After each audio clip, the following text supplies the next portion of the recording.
हिंदी में यूपीएससी की तैयारी से संबंधित प्रोग्राम्स को देखने के लिए सब्सक्राइब करें study IQ IAS Hindi. Hello students, study IQ में आप सबका स्वागत है। मैं हूं अजय अनुराग और आज हिंदी साहित्य के सेशन में मैं बात करने वाला हूं हिंदी साहित्य के पेपर 2 पर। पेपर 2 का जो खंड ख है यानी कि गद्य खंड, उसमें जो रचनाएं लगी हुई हैं उन रचनाओं पर किस तरह के प्रश्न पूछे जाते हैं या जा सकते हैं उस पर मैं चर्चा करूंगा। यानी कि सिलेबस का एक माइक्रो एनालिसिस मैं करूंगा और आपको बताऊंगा कि जब आप सेकंड पेपर का खंड ख पढ़ें तो उसमें किन किन टॉपिक को तैयार कर ले ताकि फिर आपको एग्जाम में कोई प्रॉब्लम ना आए। हम सब जानते हैं कि हिंदी में बहुत स्टैटिक इसका नेचर है हिंदी साहित्य का। इसमें ज़्यादा बदलाव नहीं होते। यदि आप पिछले वर्षों के प्रश्नों को देखें तो आप पाएंगे कि कमोबेश वही सारे प्रश्न घूम घूम कर बार बार आते रहे हैं। तो यदि आपको टॉपिक का ठीक आइडिया है और उस पर आपने नोट्स बना लिए हैं, स्टडी मटेरियल अपने आपने कलेक्ट कर लिया है, तो आप बड़े आसानी से किसी भी साल किसी भी एग्ज़ाम में आप जो हिंदी साहित्य जिनका ऑप्शनल है, आप किसी भी साल बड़े आराम से एग्ज़ाम लिख सकते हैं। तो इसका पहले का जो 3 पार्ट है वो मैं कर चुका हूं, आप देख सकते हैं। फर्स्ट पेपर का 2 पार्ट, खंड क खंड ख, और सेकंड पेपर का पहला हिस्सा यानी खंड क जो काव्य खंड है उस पर मैंने पहले चर्चा की है। आज इस सेशन में मैं इसी पेपर 2 के खंड ख गद्य खंड पर बात करूंगा। लेकिन आगे बढ़ने से पहले मैं आपको एक चीज और याद दिला दूं कि स्टडी IQ में नया बैच जो है नवंबर का वो शुरू होने वाला है और इसमें आप यदि आप हिंदी साहित्य आपका वैकल्पिक विषय है और हिंदी साहित्य को आप ठीक ढंग से क्लास में यदि आप पूरे विस्तार से डिटेल में पढ़ना चाहते हैं तो मेरी क्लास ज्वाइन करिए। हिंदी साहित्य पर जो मेरी क्लास होती है वो बहुत विस्तार में और बड़े एक डिटेल में टेस्ट सीरीज के साथ मेरी क्लास चलती है। तो हिंदी साहित्य को आप 4 महीने में तैयार करना चाहते हैं और बहुत अच्छे से और चीज़ों को थोड़ा समझना चाहते हैं। जनरली हिंदी साहित्य जो लोग वैकल्पिक विषय रखते हैं उनका बैकग्राउंड नहीं होता हिंदी का, लेकिन हिंदी चूंकि स्कोरिंग है इसलिए आप हिंदी साहित्य ऑप्ट करते हैं, मुझे मालूम है। तो आप 3 से 4 महीने में बहुत बेहतर तरीके से हिंदी साहित्य के कोर्स को तैयार कर सकते हैं। तो मैं आप सबको इस कोर्स के लिए आमंत्रित करता हूं कि आप ज्वाइन करें। 10 नवंबर इसका लास्ट डेट है और इस कोड का भी इस्तेमाल करें। ये कोड है अजय लाइव और इसे यूज़ करके आप इसमें बेनिफिट पा सकते हैं। और 10 नवंबर इसका लास्ट डेट है। 10 नवंबर से पहले पहले आप इस कोर्स को ज्वाइन करें। तो चलिए हम सीधे टॉपिक पे आते हैं। जो पहला टॉपिक है हमारे सेकंड पेपर में, मतलब अलग अलग हिस्सों में 4 विधाएं पढ़नी है हमें। हिंदी नाटक, उपन्यास, निबंध और कहानियां। तो ये 4 विधाएं पढ़नी हैं।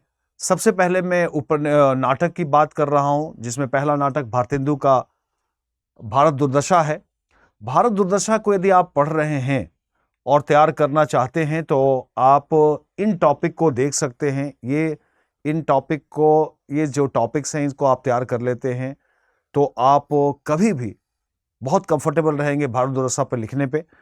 हमने थोड़ा विस्तार में जितने तरह के प्रश्न बन सकते हैं उन सब का उल्लेख कर दिया है। वैसे मोटे तौर पर आप भारतेंदु के नोट्स तैयार करेंगे तो ये सारे पक्ष उसमें समाहित हो जाते हैं, लेकिन हमने थोड़ा उसको एक ढंग से क्लासिफाइड कर दिया। सबसे पहले तो आप भारतेंदु को जब आप पढ़ें तो भारतेंदु के व्यक्तित्व और कृतित्व को जानें। कई बार उस तरीके से प्रश्न पूछे जाते हैं जैसे भारतेंदु का बड़ा योगदान है इस मामले में कि वो नवजागरण की चेतना का प्रचार प्रसार करते हैं। पत्र पत्रिकाओं में लेख लिखना, रचनाएं करना, भाषण देना। उनका बलिया के मेले में दिया गया भाषण बड़ा फेमस है। तो कई तरीके से भारतेंदु ने नवजागरण की चेतना का प्रचार प्रसार किया है।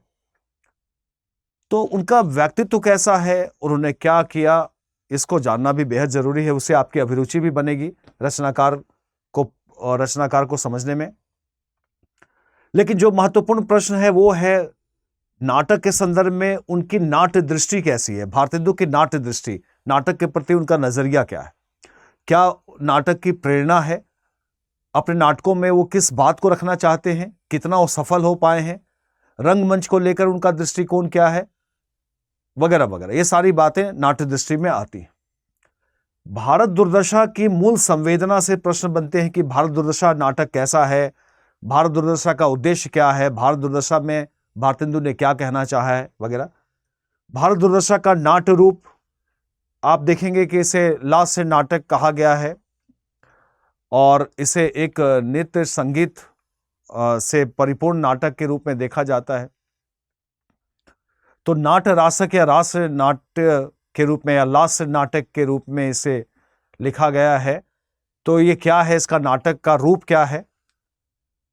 फिर भारत दुर्दशा की भाषा कैसी है, चूंकि प्रारंभिक दौर की रचना है, ये 19वीं शताब्दी के मतलब खड़ी बोली की प्रारंभिक दौर की रचना है।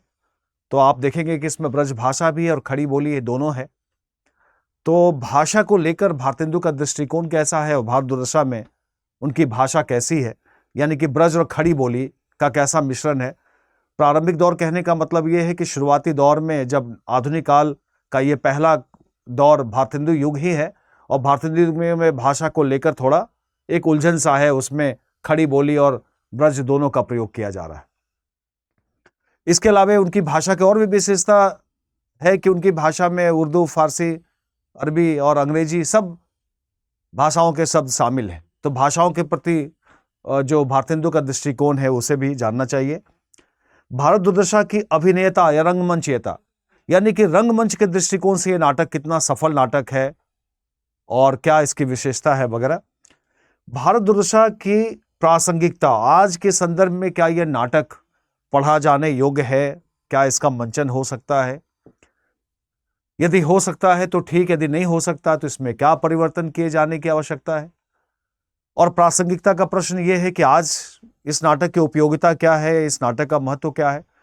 यदि इस दृष्टिकोण से हम देखें तो नाटक का जो विषय वस्तु है प्राचीन आजादी के पहले का है, गुलाम भारत का है, आज तो नहीं है, लेकिन उसमें बहुत सारी ऐसी बातें हैं जो हमें प्रेरणा देने वाली है और उसका मंचन के दृष्टिकोण से उसकी उपयोगिता बन सकती है। तो इन सब बातों की और महत्वपूर्ण अंशों की व्याख्या के संदर्भ में दूसरा जो नाटक है वो है जयशंकर प्रसाद जी का स्कंदगुप्त। ये भी एक राष्ट्रीय सांस्कृतिक जागरण का नाटक है। इसमें प्रसाद जी की नाट्य दृष्टि कैसी रही है, प्रसाद जी की नाट्य दृष्टि को लेकर काफी विवाद रहा है कि वो अपने नाटकों में प्रायः नाट्य लेखन को महत्व देते हैं, नाटक की मौलिकता पर महत्व देते हैं, लेकिन रंगमंच को एकदम नजरअंदाज कर जाते हैं। प्रसाद जी के नाटक साहित्यिक दृष्टिकोण से तो बेजोड़ हैं, लेकिन रंगमंच पर उतने ही फेल्योर हैं, उतने ही असफल हैं। तो उनका नाटक के प्रति नजरिया क्या है, दृष्टिकोण क्या है। स्कंदगुप्त की मूल संवेदना, क्या नाटक का उद्देश्य है, क्या प्रयोजन है। स्कंदगुप्त इतिहास और कल्पना, कैसे इतिहास और कल्पना का समावेश किया है इस नाटक में। उन्होंने गुप्त वंश की पृष्ठभूमि में लिखा है, तो स्कंदगुप्त की जो ऐतिहासिकता है और उनकी जो कल्पना है उसका कैसे उन्होंने समन्वय किया है। स्कंदगुप्त सांस्कृतिक राष्ट्रवाद के अभिव्यक्ति के रूप में, स्कंदगुप्त का चरित्र योजना, यानी कि जो नाटक के पात्र हैं उनको आप किस रूप में देखते हैं, है ना, और उनका आप किस तरीके से मूल्यांकन करते हैं, तो ये इसमें है। स्कंदगुप्त रस योजना, रस के दृष्टिकोण से हम जानते हैं कि नाटक का मूल्यांकन काव्य शास्त्र में रस के दृष्टिकोण से किया जाता रहा है। तो रस योजना कैसी है, इसकी अभिनेता यानी कि रंगमंच के दृष्टिकोण से ये नाटक कैसा है। स्कंदगुप्त और भारत दुर्दशा की तुलना भी की जा सकती है, क्योंकि दो बातें हैं, एक तो प्रसाद जी और भारतेंदु की नाट्य दृष्टि में समानता असमानता, और दूसरी बात यह है कि दोनों नवजागरण की चेतना के अभिव्यक्ति का नाटक है। तो नवजागरण की अभिव्यक्ति के दृष्टिकोण से ये दोनों नाटकों में किसे आप सफल नाटक कहेंगे और कौन कितना सशक्त है, इसकी तुलना हो सकती है। स्कंदगुप्त को कहते हैं कि एक प्रसादांत नाटक है, कुछ आलोचकों ने कहा है कि प्रसादांत नाटक है ना, बड़ा एक सुखद भाव लेकर ये नाटक का अंत है, राष्ट्रीय चेतना का बोध कराने वाला। और एक एक बहुत ही एक पॉजिटिव, एक सकारात्मकता के साथ ये नाटक समाप्त होता है। तो एक प्रसादांत नाटक के रूप में इसका मूल्यांकन करना, स्कंदगुप्त नाटक की भाषा, स्कंदगुप्त भारतीय और पाश्चात्य नाट्य शैलियों का समन्वय किया गया है। इसमें प्रसाद जी के नाट्य दृष्टि पर पाश्चात्य नाट्य शैलियों का भी प्रभाव है, इसमें उसका किस तरीके से दोनों का समन्वय हुआ है। स्कंदगुप्त पारसी रंगमंच का प्रभाव भी है, कितना है? वैसे पारसी रंगमंच का प्रभाव कम है, पारसी रंगमंच का प्रभाव सही मायने में भारतेंदु के नाटकों पर है, लेकिन कितना प्रभाव है ये देखना। स्कंदगुप्त की प्रासंगिकता, आज के संदर्भ में स्कंदगुप्त को खेला जाना चाहिए कि नहीं, रंगमंच पे उसकी कितनी उपयोगिता है, और महत्वपूर्ण अंशों की व्याख्या। तीसरा नाटक जो है हमारे सिलेबस में वो है आषाढ़ का एक दिन, मोहन राकेश जी का नाटक। मोहन राकेश आधुनिक नाटककार हैं, नाटक और रंगमंच दोनों को लेकर उनका नजरिया बिल्कुल पूर्ववर्ती दोनों नाटककारों से अलग है, और वो नाटक की सफलता रंगमंच के दृष्टिकोण से देखते हैं, रंगमंच पर देखते हैं, इसलिए उनके यहाँ रंगमंच को अधिक महत्व मिला है। और ये जो नाटक है आषाढ़ का एक दिन, रंगमंच के दृष्टिकोण से बेहद सफल नाटक है। तो मोहन राकेश की नाट्य दृष्टि क्या है? पहली चीज तो ये कि वो नाटक के बारे में उनका नजरिया क्या है। और हम जानते हैं कि मोहन राकेश ऐसे पहले आधुनिक नाटककार हैं जो नाटक और रंगमंच को परस्पर जोड़ते हैं, एक दूसरे से जोड़ते हैं। तो उनका जो नाट्य दृष्टि है, उसकी विशेषताएं। फिर मोहन राकेश हिंदी नाटक और रंगमंच में उनका जो योगदान है, रंगमंच में योगदान, आषाढ़ का एक दिन की मूल संवेदना, आषाढ़ का एक दिन किस तरह का नाटक है, क्या कहता है यह नाटक, किस तरीके से जो कालिदास और मल्लिका के प्रेम संबंधों के जरिए जीवन में निर्णय ना लेना और एक महत्वाकांक्षाओं के पीछे भागना, साथ ही साथ यथार्थ और भावना में समन्वय का ना होना, एक जो जीवन का द्वंद्व है, आधुनिक जीवन का जो द्वंद्व है, कई सारी बातों को इस नाटक में आप देखेंगे। और कुल मिलाकर यह आधुनिक जीवन का नाटक है, तो उसकी मूल संवेदना पर विस्तार से। फिर आषाढ़ का एक दिन आधुनिक मानव की त्रासदी का नाटक, जैसा कि मैंने कहा आधुनिक जीवन की त्रासदी है, इसमें आधुनिक जीवन का द्वंद्व है, तो उस दृष्टिकोण से। आषाढ़ का एक दिन नामकरण की सार्थकता, ये नाम कितना सार्थक हो सका है इस पर। फिर आषाढ़ का एक दिन अस्तित्ववाद का प्रभाव, ये भी दिखाएंगे। इतिहास और कल्पना का समन्वय कितना हो सका है इस नाटक में, क्योंकि कालिदास का संदर्भ है गुप्त काल का, चंद्रगुप्त द्वितीय विक्रमादित्य, तो उस संदर्भ में ये इतिहास और कल्पना का कितना उचित समन्वय हो सका है। रंगमंच के दृष्टिकोण से नाटक, तो जैसा कि मैंने कहा रंगमंच के दृष्टिकोण से बेहद सफल नाटक है आषाढ़ का एक दिन, और कथानक, पात्र, परिस्थितियां सब में द्वंद्व है जो नाटक के लिए बेहद उपयोगी माना जाता है। आषाढ़ का एक दिन प्रासंगिकता, आज के संदर्भ में बिल्कुल प्रासंगिक नाटक है, आधुनिक मानव का द्वंद्व है, तो ये प्रासंगिक रहेगा ही। और महत्वपूर्ण अंशों की व्याख्या। अब हम आते हैं उपन्यासों की ओर। 4 उपन्यास पढ़ने हैं, गोदान, मैला आंचल, दिव्या और महाभोज। इनमें गोदान में देखें अगर हम लोग, तो गोदान में जो प्रश्नों की लिस्ट, जो टॉपिक की लिस्ट है, ये कमोबेश हर बार यही घूम फिर कर आते रहे। यदि आप इन टॉपिक पर अच्छे से तैयार कर लेते हैं तो आपका काम आसान हो जाता है। मसलन गोदान का नामकरण, गोदान को गोदान क्यों कहा है मुंशी प्रेमचंद ने, और गोदान ये नाम कितना इस नाटक के लिए सार्थक है, इस नाटक की जो मूल संवेदना है उसको कितना अभिव्यक्त कर पाता है। गोदान मूल कथानक इसका क्या है? यह डूबते हुए सामंतवाद तथा उभरते हुए पूंजीवाद की कथा है। हम लोग जब गोदान पढ़ते हैं तो इस चीज पर बात करते हैं। गोदान आदर्शवाद बनाम यथार्थवाद, प्रेमचंद जिस आदर्शवाद और आदर्शोन्मुख यथार्थवाद से अपनी यात्रा शुरू करते हैं, वो आगे चलकर कर्मभूमि, रंगभूमि और गोदान तक आते आते पूरी तरीके से यथार्थवादी हो जाते हैं। तो वो इसमें हम देखेंगे कैसे आदर्शवाद और यथार्थवाद की इसमें अभिव्यक्ति हुई है। गोदान पर मार्क्सवाद का प्रभाव, ये भी देख इसमें आता है परोक्ष रूप से या प्रत्यक्ष रूप से। गोदान एक महाकाव्यात्मक उपन्यास है, बार बार पूछा जाता रहा है। गोदान पीढ़ियों का संघर्ष, होरी और गोबर के जरिए दो पीढ़ियों का संघर्ष भी इसमें देखने को मिलता है। गोदान अपने युग का प्रतिबिंब है और आने वाले युग की प्रसव पीड़ा, यह भी एक टॉपिक बनता है। इसमें 1930-36 का उपन्यास है, तो 30 के दशक के भारत का चित्रण तो है ही, लेकिन भविष्य में जो भारत आकार लेने वाला था, जो बदलाव होने वाले थे, उसकी झलक भी इसमें देखने को मिलती है।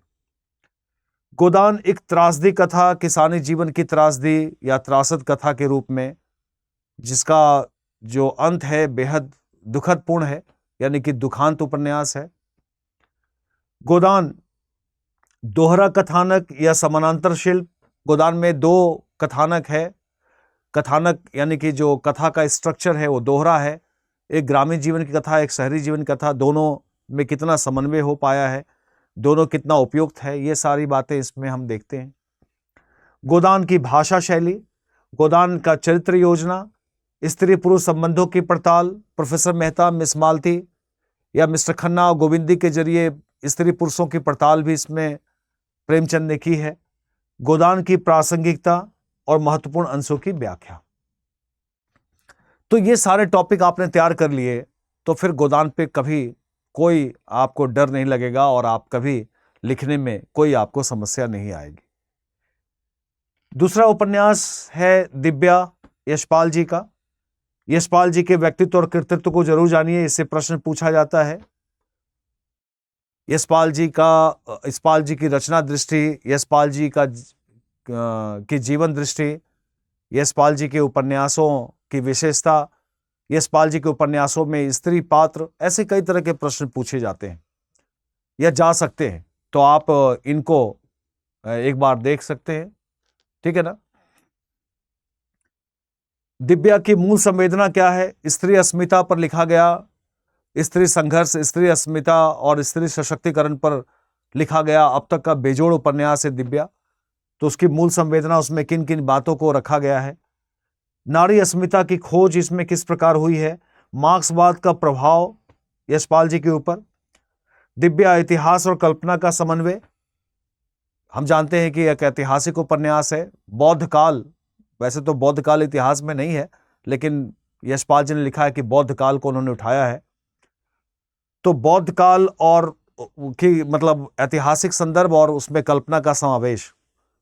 यशपाल जी का इतिहास बोध, यानी कि इतिहास को देखने का, समझने का नजरिया, इतिहास की आलोचनात्मक दृष्टि यशपाल जी की कैसी है और कितना दिव्या में वो दिखा पाए हैं। दिव्या की चरित्र योजना, यशपाल जी के नारी पात्र, दिव्या का शिल्प पक्ष और दिव्या की प्रासंगिकता, महत्वपूर्ण अंशों की व्याख्या। तो ये कुछ टॉपिक है, अगर आप बना लेते हैं तो दिव्या पे क्वेश्चन करने में, उत्तर लिखने में आपको आसानी होगी। हमेशा इसी तरह के प्रश्न, इसी टॉपिक से संबंधित प्रश्न पूछे जाते रहे, तो आप जब पढ़ें तो ये आपका दृष्टिकोण होना चाहिए। यदि हम मैला आंचल की बात करें तो मैला आंचल रेणु जी का उपन्यास है, और मैला आंचल में किस तरह के प्रश्न पूछे जाते हैं जरा इन्हें भी देखिए। मैला आंचल रेणु जी का उपन्यास है, और मैला आंचल में जो प्रश्न पूछे जाते हैं उनमें पहला तो फणीश्वरनाथ रेणु को जानिए और मैला आंचल की पृष्ठभूमि, कैसे उन्होंने लिखा और क्या उसका मुद्दा है। रेणु जी का व्यक्तित्व और कृतित्व एक ये भी है, ये भी जानना चाहिए उनकी रचना दृष्टि क्या है, किस तरह से वो लिखते हैं। मैला आंचल नामकरण की सार्थकता, ये नाम अपने आप में हमें आकर्षित भी करता है और हैरान भी करता है कि मैला आंचल से क्या मतलब है, क्यों मैला आंचल कहते हैं अपने उस आंचलिक पृष्ठभूमि को। तो नामकरण करने में, ये नाम देने के पीछे उनका उद्देश्य क्या है और कितनी सफलता मिली है उनको, क्या ये नाम इस उपन्यास के लिए सटीक है, उपयुक्त है, ये प्रश्न। नामकरण की अपनी एक परिपाटी है रचनाओं के नामकरण की, तो क्या उस कसौटी पर यह नामकरण खरा उतरता है। आंचलिक उपन्यास परंपरा और मैला आंचल। आंचलिक उपन्यास लेखन की जो परंपरा है उसमें मैला आंचल किस तरह का आंचलिक उपन्यास है। हम सब जानते हैं कि आंचलिक उपन्यासों कि भले ही कोई परंपरा रही हो, लेकिन सही मायने में आंचलिक उपन्यास लेखन की शुरुआत रेणु जी से ही होती है। रेणु जी सही मायने में न केवल इस परंपरा की विधिवत शुरुआत करते हैं, मतलब एक ढंग से एक सुदृढ़ मजबूत शुरुआत, बल्कि उनका मैला आंचल आंचलिक उपन्यासों के लिए कसौटी भी बन गया है। तो मैला आंचल एक आंचलिक उपन्यास के रूप में, मैला आंचल में स्थानीयता और राष्ट्रीयता, स्थानीय जीवन की झलक भी है और एक राष्ट्रीय जो हलचल है उसकी अनगूंज भी मैला आंचल में सुनने को मिलती है। तो ये मैला आंचल राजनीतिक चेतना, जिस तरीके से उसमें राजनीतिक पार्टियों की चर्चा है और जो बहस है, और परोक्ष रूप से गांव के अंदर जो उस समय के राजनीतिक दलों का जो प्रतिनिधित्व रेणु जी ने दिखाया है, उस पर आपको लिखना है। साथ ही साथ रेणु जी की भी अपनी एक राजनीतिक सोच और चेतना है, उनकी भी एक राजनीतिक दृष्टि है, समाजवादी विचारों के वो पक्षधर रहे, जेपी आंदोलन में भी वो सक्रिय रहे। तो इस तरीके से राजनीतिक दृष्टिकोण के नजरिए से मैला आंचल को देखेंगे। मैला आंचल का शिल्प पक्ष, गोदान और मैला आंचल की तुलना। कहते हैं कि गोदान जहां खत्म होता है, जहां समाप्त होता है, मैला आंचल वस्तुतः वहीं से आगे की कथा कहने वाला उपन्यास है। तो मैला आंचल और गोदान में क्या समानता है, असमानता है। मैला आंचल की भाषा शैली जो बहुत विशिष्ट प्रकार की है और बिहारी हिंदी के शब्दावलियों का प्रयोग है जो सबसे इसको आकर्षक बनाती है इस पर, और फिर महत्वपूर्ण अंशों की व्याख्या। इसके बाद मनु भंडारी जी का उपन्यास महाभोज है। महाभोज एक आधुनिक उपन्यास है जिसमें राजनीतिक जो भारतीय राजनीति का जो वास्तविक चेहरा है उसको मनु भंडारी ने बेनकाब किया है। तो एक बेजोड़ उपन्यास है, बड़ा एक नाटकीय उपन्यास भी है। इस पर जो प्रश्न बनते हैं उनमें महाभोज की मूल संवेदना, महाभोज नामकरण की सार्थकता, यह नाम कितना सार्थक हो सका है महाभोज इस उपन्यास की कथा वस्तु के दृष्टिकोण से, महाभोज की चरित्र योजना, महाभोज की भाषा शैली, नाटकीयता, प्रासंगिकता, आज कैसे प्रासंगिक है ये उपन्यास, और महत्वपूर्ण अंशों की व्याख्या। अगर इतने टॉपिक आपने कर लिया तो महाभोज पे, वैसे महाभोज पे मैं आपको सही बताऊं तो दो ही प्रश्न बनते हैं, एक मूल संवेदना का, क्योंकि महाभोज में राजनीति, अपराध, नौकरशाही और मीडिया का जो एक नेक्सस दिखाया गया है। किसी भी प्रश्न को लिखेंगे ये चारों बातें, ये चारों पक्ष उसमें आ जाते हैं। तो कुल मिलाकर देखें तो एक तो महाभोज का कथ्य या महाभोज का जो मूल संवेदना है और महाभोज का शिल्प, दो ही प्रश्न बनते हैं। इसके बाद निबंध को हम देखें तो निबंध में दो निबंध हमें देखने हैं, 9 निबंध पढ़ने हैं जो 2 हिस्सों में हैं। एक तो आचार्य रामचंद्र शुक्ल जी का चिंतामणि भाग 1 से 2 निबंध लगाए गए हैं। कविता क्या है, एक ये है एक निबंध, और दूसरा है श्रद्धा और भक्ति, और इसके अलावा 7 निबंध और भी है।